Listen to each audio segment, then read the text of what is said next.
नमस्कार दोस्तों, स्वागत है आप सभी का आपके अपने YouTube channel all in one study point में। साथियों, आज हमारा एसएससी जीडी हिंदी का प्रैक्टिस सेट नंबर 9 है। तो आइए शुरुआत करते हैं।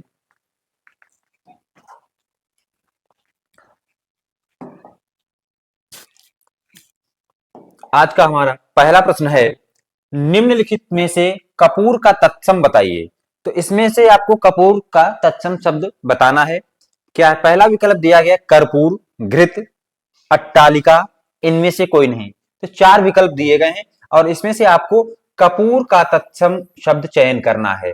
कपूर का तत्सम क्या होता है? कर्पूर, पहला विकल्प सही हो जाएगा। घृत, ये किसका? घी का तत्सम शब्द हो जाएगा, घी का। और कपूर जो है आपका, ये तद्भव शब्द है।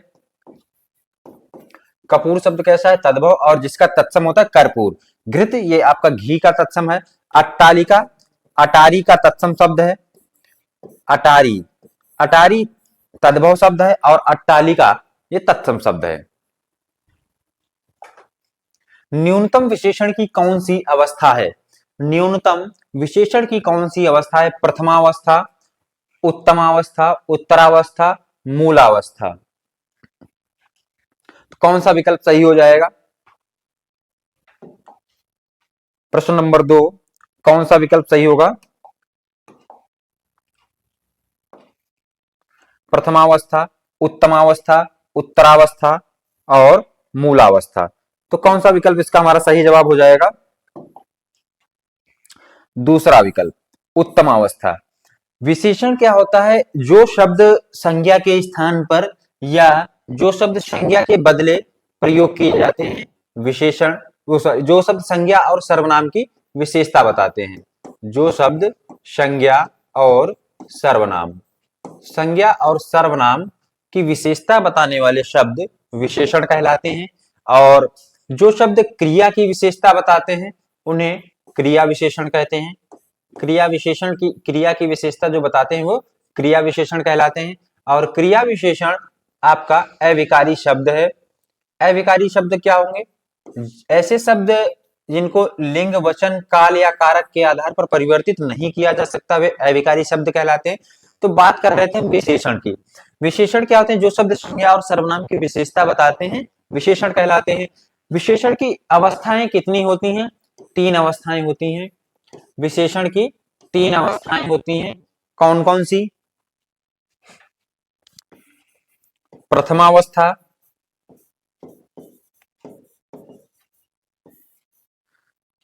मूलावस्था,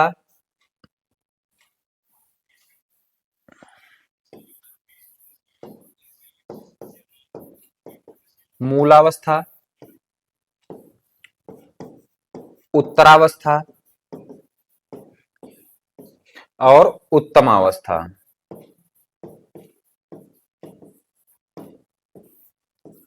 मूलावस्था, उत्तरावस्था और उत्तमावस्था, ये 3 विशेषण की अवस्थाएं होती हैं। अब यहां पर हम समझेंगे कि मूलावस्था कब होती है और कब उत्तरावस्था होती है, कब उत्तमावस्था होती है। तो यहां पर हम बात करते हैं, न्यूनतम शब्द दिया गया, जैसे शब्द हमको दिया गया न्यूनतम, तो इसकी 3 अवस्थाएं होंगी। कौन? पहले तो एक होगा न्यून। न्यून का अर्थ होता है छोटा। इसके बाद में क्या होगा? न्यूनतर, न्यूनतर, न्यूनतर अर्थात से छोटा। जब इसकी किसी एक वस्तु से तुलना की जाएगी तो क्या हो जाएगा? न्यूनतर। और न्यूनतम, न्यूनतम, न्यूनतम क्या है? ये इसका मतलब है कि ये सबसे छोटा, यानी न्यूनतम अपनी जो है चरम अवस्था पर है, इससे छोटा कुछ नहीं है। जैसे बात करते हैं, मान लेते हैं हमने कि जैसे राम, श्याम और मोहन, तो ये हमने 2 व्यक्ति हैं। जैसे हमने राम और श्याम की दो व्यक्तियों की तुलना की कि राम बुद्धिमान है, बुद्धिमान है। तो राम बुद्धिमान है, ये बुद्धिमान शब्द यहां पर विशेषण की कौन सी अवस्था हो जाएगी? मूलावस्था। और उसके बाद में अगर वाक्य कहा जाए कि राम श्याम से बुद्धिमान है तो क्या हो जाएगा, ये उत्तरावस्था। और यदि कहा जाए कि राम सबसे बुद्धिमान है, सबसे बुद्धिमान है तो क्या हो जाएगी, उत्तमावस्था। अगला प्रश्न है, वह पढ़ रहा होगा, वाक्य किस काल भेद का उदाहरण है। वह पढ़ रहा होगा वाक्य किस काल भेद का उदाहरण है, सामान्य वर्तमान, पूर्ण वर्तमान, संदिग्ध वर्तमान, संभाव्य वर्तमान। तो कौन सा विकल्प यहां पर सही हो जाएगा, वह पढ़ रहा होगा। तो तीसरा विकल्प हो जाएगा, वह पढ़ रहा होगा संदिग्ध वर्तमान काल का उदाहरण है। काल का अर्थ क्या होता है, व्याकरणिक दृष्टि से काल का अर्थ क्या होता है, समय। और काल के कितने प्रकार होते हैं, 3 होते हैं, भूतकाल, वर्तमान और भविष्य। भूतकाल, वर्तमान और भविष्य, 3 काल के 3 भेद होते हैं। इस भूतकाल के 6 भेद होते हैं, वर्तमान के 5 होते हैं और भविष्य काल के 3 होते हैं। तो वह पढ़ रहा होगा, यहां पर कौन सा, संदिग्ध वर्तमान है, यानी क्रिया के होने में क्या है, संदिग्धता है। संदिग्धता है तो क्या हो जाएगा, हमारा संदिग्ध वर्तमान हो जाएगा। और जब क्रिया के वर्तमान में होने की संभावना हो तो क्या होता है, संभाव्य वर्तमान होता है। और जब संदिग्धता हो यानी क्लियर ना हो तो क्या होता है, हमारा संदिग्ध वर्तमान काल होता है। अगला प्रश्न है, 1 से 10 वर्ष तक की लड़की, वाक्यांश के लिए एक शब्द क्या होगा। तो 1 से 10 वर्ष तक की लड़की को क्या कहा जाता है, कन्या। पहला विकल्प सही हो जाएगा, 1 से 10 वर्ष तक की लड़की क्या कहलाती, कन्या। कुमारी, जिसका विवाह ना हुआ हो, जिसका विवाह ना हुआ हो।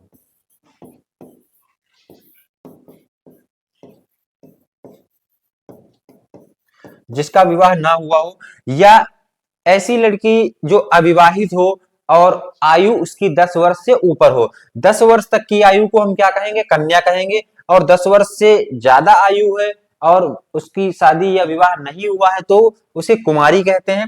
कवियत्री, कवियत्री क्या है, ये हमारा कवि का स्त्रीलिंग रूप है, कवि का स्त्रीलिंग रूप है। और ये प्रश्न जो है आपका वर्तनी शुद्धि में बहुत बार पूछा जाता है कि कवयित्री का वर्तनी क्या होगा, तो कैसे लिखा जाएगा, कवयित्री। शुद्ध रूप क्या होता है, कवयित्री। कवि जैसे विकल्प में आपको लिखा मिलेगा कवियित्री, तो ये आपका अशुद्ध हो जाएगा और ये वाला जो है आपका शुद्ध रूप है, कवयित्री। शुभगा, शुभगा किसे कहेंगे, जिस औरत का भाग्य अच्छा होता है या जिस महिला का भाग्य अच्छा हो उसे शुभगा कहेंगे। जिस महिला का भाग्य अच्छा हो, जिस महिला का भाग्य अच्छा हो उसे शुभगा कहा जाता है। जिस महिला का भाग्य अच्छा हो उसे क्या कहेंगे, शुभगा कहेंगे। 10 वर्ष तक की कन्या लड़की को कन्या, और 10 वर्ष से अगर ऊपर की आयु की है और विवाह नहीं हुआ तो उसको कुमारी। कवियत्री क्या है, कवि का स्त्रीलिंग रूप है। और शुभगा, जिस महिला का भाग्य अच्छा हो उसे शुभगा कहेंगे। सिर खपाना मुहावरे का अर्थ क्या होगा, सोच विचार करना, विरोध करना, शुभारंभ करना, सजग निद्रा। तो क्या होगा इसका हमारा सही विकल्प, सिर खपाना। सिर खपाना का अर्थ क्या होता है, सोच विचार करना, पहला विकल्प सही हो जाएगा। विरोध करना, ये किस मुहावरे का अर्थ होता है, एक मुहावरा होता है हमारा सिर उठाना, सिर उठाना। तो सिर उठाना मुहावरे का अर्थ होता है विरोध करना। शुभारंभ करना, शुभारंभ करना क्या होता है, मुहावरा होता है हमारा श्री गणेश करना, श्री गणेश करना मुहावरा होता है श्री गणेश करना, अर्थात शुभारंभ करना। और इसका विलोम क्या हो जाएगा श्री गणेश का, इतिश्री, इतिश्री, या कह सकते हैं समापन। श्री गणेश का अर्थ होता है शुभारंभ करना और इतिश्री का अर्थ क्या हो जाएगा, समापन। ये एक दूसरे के विलोम शब्द हो जाएंगे। सजग निद्रा, इसका क्या होता है, श्वान निद्रा, श्वान निद्रा, श्वान निद्रा। श्वान का अर्थ क्या होता है? कुत्ता। श्वान का अर्थ होता है कुत्ता। ये पंक्तियां आपने सुनी होंगी कि एक विद्यार्थी के जीवन में ये लक्षण अवश्य होने चाहिए। काक चेष्टा वको ध्यानम श्वान निद्रा अल्पाहारी च। काक चेष्टा मतलब कि वो कौवे की तरह चतुर होना चाहिए, और वको ध्यानम, वको ध्यानम का मतलब उसका जो ध्यान है वो बगुला की तरह तेज होना चाहिए। काक चेष्टा वको ध्यानम अल्पाहारी यानी कम भोजन करने वाला, और श्वान निद्रा, श्वान निद्रा यानी जो नींद है वो विद्यार्थी की नींद कैसी होनी चाहिए? कुत्ते की तरह। जैसे आप देखते होंगे कि अगर आप निकल रहे हैं और कुत्ता सो रहा है कहीं पर, तो आपके पैरों की आहट मात्र से ही उसकी नींद खुल जाती है। तो इसीलिए कहा जाता है कि श्वान निद्रा यानी सजग निद्रा। अगला प्रश्न है, निम्नलिखित वाक्य में क्रिया पदबंध क्या है? वे वाक्य दिया गया है आपको, आसना सिलाई का काम करती है। तो इस वाक्य में आपको क्रिया पदबंध बताना है। क्रिया पदबंध क्या है? आसना सिलाई का काम करती है या काम करती है। तो कौन सा विकल्प हो जाएगा? चौथा विकल्प हो जाएगा, सही हो जाएगा हमारा काम करती है। तो ये हमारा क्या हो जाएगा? क्रिया पदबंध, क्रिया। और आसना क्या हो जाएगी यहां पर? कर्ता। आसना क्या हो जाएगी? कर्ता। अगला प्रश्न है, इनमें से सरल शब्द का विलोम नहीं है। विरल, वक्र, कुटिल, कठिन। तो इसमें सरल का विलोम कौन सा नहीं है? आपको बताना है। वक्र, कुटिल और कठिन, ये सभी हमारे सरल के विलोम हैं। और जो पहला विकल्प है विरल, ये सरल का विलोम नहीं है। वक्र, कुटिल और कठिन ये तीनों ही क्या है? पर्याय या समानार्थी शब्द हैं। वक्र का अर्थ होता है टेढ़ा, या कुटिल का मतलब कुटिल या कठिन, ये एक ही जैसे के समानार्थी या पर्यायवाची शब्द हैं। और विरल किसका हमारा पर्याय विलोम है? सघन का। सघन का विलोम क्या हो जाएगा? विरल। सघन का अर्थ क्या होता है? सघन का अर्थ होता है जो बहुत पास पास हो, और विरल का अर्थ होता है दूर दूर। या जिसे सघन का अर्थ क्या हो सकता है? घना भी हम कह सकते हैं। सघन को क्या कह सकते हैं? घना कह सकते हैं। तो सघन का विलोम हो जाएगा विरल। और इन चार विकल्पों में आपसे पूछा गया कि सरल का विलोम नहीं है, तो विरल जो शब्द है ये सरल का विलोम नहीं है। विरल किसका? सघन का विलोम है। निम्नलिखित में से कौन सा शब्द पहाड़ का पर्यायवाची नहीं है? अचल, गिरि, अचला, पर्वत। तो कौन सा शब्द है जो पहाड़ का पर्यायवाची नहीं है? तीसरा विकल्प है अचला। अचला पहाड़ का पर्यायवाची नहीं है। किसका है? पृथ्वी का। पृथ्वी, भू, भूमि, वसुधा, धरा, वसुंधरा, ये सभी आपके पृथ्वी के पर्यायवाची या समानार्थी शब्द हो जाएंगे। अचल, गिरि, पर्वत, नग। अचल, गिरि, पर्वत, नग ये किसके हैं? पर्वत के या पहाड़ के पर्यायवाची शब्द हैं। अगला प्रश्न है, गेहूं शब्द का तत्सम है गोधूम, गेहूं, कैवर्त, नारिकेल। तो कौन सा विकल्प है इसमें जो गेहूं का तत्सम है? गेहूं का तत्सम होता है गोधूम। पहला विकल्प सही हो जाएगा, गोधूम गेहूं का तत्सम रूप है। और गेहूं ये आपका कैसा? तद्भव रूप है, तद्भव। कैवर्त किसका है? केवट का। कैवर्त किसका पर्याय तत्सम शब्द है? केवट का। और नारिकेल किसका है? नारियल का। नारिकेल किसका है? नारियल का। आपको बताना हल्दी का तत्सम क्या होगा? हरिद्रिका।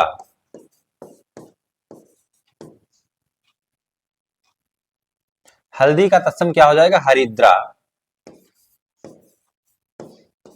ये आपका हल्दी का हो जाएगा। अगला प्रश्न है, दिए गए विकल्पों में से सही वाक्य का चयन करने। तलवार एक उपयोगी अस्त्र है, तलवार एक उपयोगी फौलाद है, तलवार एक उपयोगी शस्त्र है, तलवार एक उपयोगी शास्त्र है। तो कौन सा विकल्प सही हो जाएगा? इनमें से आपको सही वाक्य का चयन करना। तलवार एक उपयोगी शस्त्र है, तीसरा विकल्प सही हो जाएगा। अब हम देखेंगे यहाँ पर अशुद्धि क्या है, इसमें दिया गया अस्त्र है, और जबकि तलवार क्या है, शस्त्र है। अब आपको बताना है कि शस्त्र और अस्त्र में क्या अंतर होता है। शस्त्र किसे कहेंगे, अस्त्र किसे कहेंगे। जिसे हम हाथ में पकड़ कर चलाते हैं वो शस्त्र होते हैं, और जिसे फेंक कर चलाते हैं वो अस्त्र होता है। अस्त्र जैसे इसका एक उदाहरण जो होता है हमारा भाला, क्या है, अस्त्र है। और तलवार क्या है, तलवार है, चाकू, ये क्या है, शस्त्र है। अब शस्त्र स का अर्थ क्या होता है, शहीद। इसको ध्यान रखने के लिए आपको बता रहे हैं। सहित और आ का अर्थ क्या है, नहीं। आ उपसर्ग जो होता है उसका अर्थ क्या होता है, नहीं। तो शस्त्र मतलब अस्त्र सहित। जब हमारा अस्त्र सहित होता है, यानी अस्त्र हाथ में पकड़ कर चलाते हैं, तो क्या कहता है, शस्त्र कहलाता है। और ऐसे जिसको फेंक कर चलाया जाता है वो क्या, अस्त्र कहलाता है। और जो अंतिम जो हमें जो फौलाद दिया गया, तो फौलाद नहीं है। और जो लास्ट वाला विकल्प है ये क्या, शास्त्र है। यहाँ पर वर्तनी अशुद्धि है, और बाकी सब हमारा सही है। निम्नलिखित वाक्य में रिक्त स्थान के लिए सही शब्द चुनिए। गिलास और रिक्त स्थान है तोड़ा, तुमने, उसने, किसने, इसने। तो यहां पर विकल्प क्या है, अब यहां पर हमें ये चारों ही विकल्प यहां पर हम भर सकते हैं, लेकिन ध्यान रखना है जब वाक्य के अंत में क्या है, प्रश्नवाचक शब्द का प्रयोग किया गया है, तो यहां से आप ये लॉजिक लगाएंगे कि जो भी शब्द आएगा हमारा रिक्त स्थान की जगह, वो कौन सा होगा, प्रश्नवाचक ही आएगा। कि गिलास किसने तोड़ा है। अगर यहाँ पर प्रश्नवाचक शब्द ना होता तो हम यहाँ पर गिलास तुमने तोड़ा, ये भी सही हो सकता था। गिलास उसने तोड़ा, गिलास इसने तोड़ा, तो ये विकल्प भी हमारा सही हो सकता था। लेकिन सिर्फ एक चिन्ह की वजह से हमारा एक उत्तर जो है निश्चित हो गया, जिसकी वजह से हमारे ये तीनों ही जो विकल्प हैं ये अनुपयुक्त हो गए। अगला प्रश्न है, आहूत का विलोम शब्द क्या होगा। आहूत का अर्थ क्या होता है, आहूत का अर्थ होता है बुलाना। आहूत का अर्थ क्या होता है, बुलाना। तो यहां पर आपको आहूत का विलोम शब्द बताना है। हूत, अनाहूत, अनहूत, अपहूत। आहूत मतलब होता है जिसे बुलाया गया हो, और अनाहूत क्या होगा, जिसे बुलाया ना गया हो, उसे कहेंगे अनाहूत। अगला प्रश्न है, दिए गए विकल्पों में से सही वाक्य चुनिए। ये विकल्प दिए गए, इसमें से सही वाक्य का चयन करना। मैं आपको प्रणाम किया हूं, मैंने आपसे प्रणाम किया था, मैंने आपको प्रणाम किया था, मैं आपको प्रणाम किया था। तो यहां पर जो हमारा तीसरा विकल्प है ये सही हो जाएगा। मैंने आपको प्रणाम किया था सही विकल्प हो जाएगा हमारा। और बाकी सभी मैं आपको प्रणाम किया हूं, क्या होगा, मैंने आपको प्रणाम किया था, सही विकल्प हो जाएगा हमारा। अगला प्रश्न है, जिसका अनुभव किया गया हो, वाक्यांश के लिए एक शब्द क्या होगा। जिसका अनुभव किया गया हो उसको क्या कहेंगे, अनुभूत, अनुभव्य, अनुभवी, अनुभव योग्य और अनुभूत। तो चौथा विकल्प सही हो जाएगा। जिसका अनुभव किया गया हो उसे क्या कहेंगे, अनुभूत कहेंगे। और अनुभवी क्या होता है, जो जिसको अनुभव हो उसे क्या कहेंगे, अनुभवी कहेंगे। अनुभव्य क्या होगा, अनुभव के योग्य, अनुभव करने के योग्य क्या कहलाता है, अनुभव्य कहलाता है। अगला प्रश्न है, लोहे के समान कठोर और दृढ़ पुरुष क्या कहलाता है। तो लोहे के समान कठोर और दृढ़ पुरुष क्या कहलाता है, लौह पुरुष कहलाता है। तो कौन, जो लौह पुरुष के नाम से किसे जाना जाता है, सरदार वल्लभ भाई पटेल। सरदार वल्लभ भाई पटेल को किस नाम से जाना जाता है, लौह पुरुष के नाम से। लौह पुरुष के नाम से किसे जाना जाता है, सरदार वल्लभ भाई पटेल को। और लुप्त क्या हो, लुप्त का अर्थ होता है गायब होना। लुप्त का अर्थ होता है गायब होना। लुप्त का अर्थ क्या होता है, गायब होना। लक्ष्मी पुत्र क्या होता है, लक्ष्मी पुत्र किसे कहेंगे, धनवान। धनवान को लक्ष्मी पुत्र कहते हैं। और या जिस पर लक्ष्मी की कृपा हो, जिस पर लक्ष्मी की कृपा हो उसे भी लक्ष्मी पुत्र कहते हैं। या जो धनवान व्यक्ति हो उसे भी लक्ष्मी पुत्र कहते हैं। अगला प्रश्न है, वाक्य में प्रयुक्त शब्द को क्या कहते हैं। तो वाक्य में प्रयुक्त शब्द को क्या कहते हैं, पदबंध कहते हैं, पद कहते हैं, शब्द कहते हैं या उपवाक्य। तो दूसरा विकल्प सही हो जाएगा, दूसरा विकल्प सही हो जाएगा। वाक्य में प्रयुक्त होने के बाद शब्द क्या कहलाता है? पद कहलाता है। जैसे हमने यहां पर लिखा राम, तो अभी ये क्या है? हमारा शब्द है।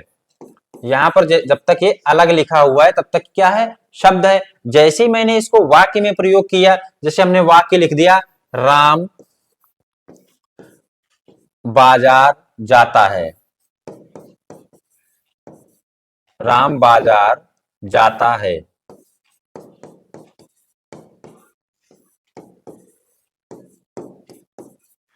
अब यहां पर जो राम शब्द है ये क्या कहलाएगा? पद कहलाएगा। और पद पद और इसमें कोई अंतर नहीं होता है, पद और शब्द में।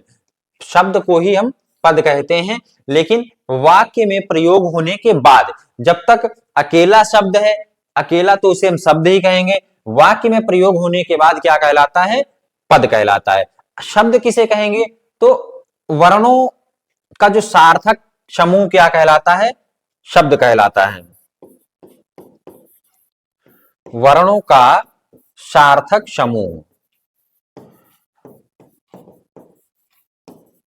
वर्णों का सार्थक समूह क्या कहलाता है? शब्द कहलाता है। अर्थात वर्णों से मिलकर के क्या बनता है? शब्द बनता है। और शब्दों से मिलकर के क्या बनता है? एक उपवाक्य और एक साधारण वाक्य भी बनता है। और साधारण वाक्य, संयुक्त वाक्य में क्या होता है? हमारे एक से अधिक उपवाक्य होते हैं। अब हम आगे बात करते हैं प्रश्न नंबर 17। इनमें से कौन सा शब्द कालवाचक अव्यय का उदाहरण है? कालवाचक अव्यय का उदाहरण है। इधर, उधर, तब, दूर, यहां। तो इसमें जो दूसरा विकल्प दिया गया तब, ये हमारा किसका? कालवाचक अव्यय का उदाहरण हो जाएगा। कालवाचक अव्यय जो है ये किसके अंतर्गत आता है? ये आपका क्रिया विशेषण का एक भेद होता है। क्रिया विशेषण के कितने? 4 भेद होते हैं। क्रिया विशेषण भी हमारा अविकारी या अव्यय शब्द है और इसके 4 भेद होते हैं: कालवाचक, स्थानवाचक, रीतिवाचक और परिमाणवाचक। तो कालवाचक के अंतर्गत कौन आएगा? तब आएगा। और जो दूर है ये हमारा किसके अंतर्गत आएगा? ये हमारा स्थानवाचक के अंतर्गत आएगा। इधर, उधर, यहाँ, ये सभी किसके अंतर्गत आएंगे? स्थानवाचक क्रिया विशेषण के अंतर्गत आएंगे। किस वाक्य में पूर्वकालिक क्रिया का प्रयोग हुआ है? यह नहाकर पढ़ेगा, रेलगाड़ी स्टेशन पर पहुंच चुकी थी, थोड़ी देर पहले पानी बरस रहा था, इनमें से कोई नहीं। तो कौन सा विकल्प सही हो जाएगा? किस वाक्य में पूर्वकालिक क्रिया? पूर्वकालिक क्रिया का कब होती है? जब कर्ता एक कार्य कर यानी एक कार्य को समाप्त करके या पूर्ण करके किसी दूसरे कार्य में लग जाता है, तो क्या होती है? पूर्वकालिक क्रिया होती है। जैसे यहां पर पहला विकल्प दिया गया, यह नहा कर पढ़ेगा। तो नहाना भी एक क्या है? क्रिया है। और पढ़ना भी क्या है? एक क्रिया है। तो 2 क्रियाएं हो रही हैं, लेकिन एक क्रिया पहले पूर्ण हो रही और उसके बाद में दूसरी क्रिया हो रही। तो यहां पर क्या है? नहा कर, यानी नहाने के बाद में पढ़ेगा। तो पहला विकल्प सही हो जाएगा। उसका लड़का लंबा है, इस वाक्य में विशेषण का चयन कीजिए। उसका लड़का लंबा है, इस वाक्य में विशेषण का चयन कीजिए। पहला विकल्प है लड़का, लंबा, उसका, उपर्युक्त में से कोई नहीं। तो कौन सा विकल्प सही हो जाएगा? उसका लड़का लंबा है। तो इसमें जो लंबा शब्द है ये क्या हो जाएगा? विशेषण हो जाएगा। और विशेषण किसे कहते हैं? जो शब्द संज्ञा और सर्वनाम की विशेषता बताते हैं विशेषण कहलाते हैं। तो दूसरा विकल्प हमारा सही हो जाएगा। और विशेषण ये किस प्रकार का होगा? गुणवाचक विशेषण होगा।